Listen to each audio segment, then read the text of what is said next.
भारत को एक संपूर्ण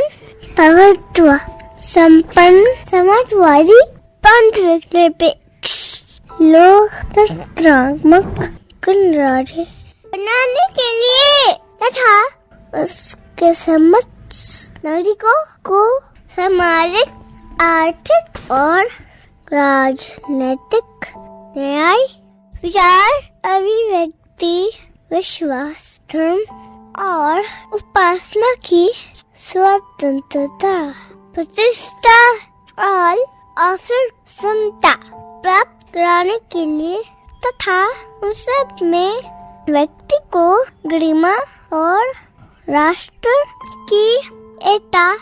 और अखंडता सुनिश्चित करने वाली बंधुता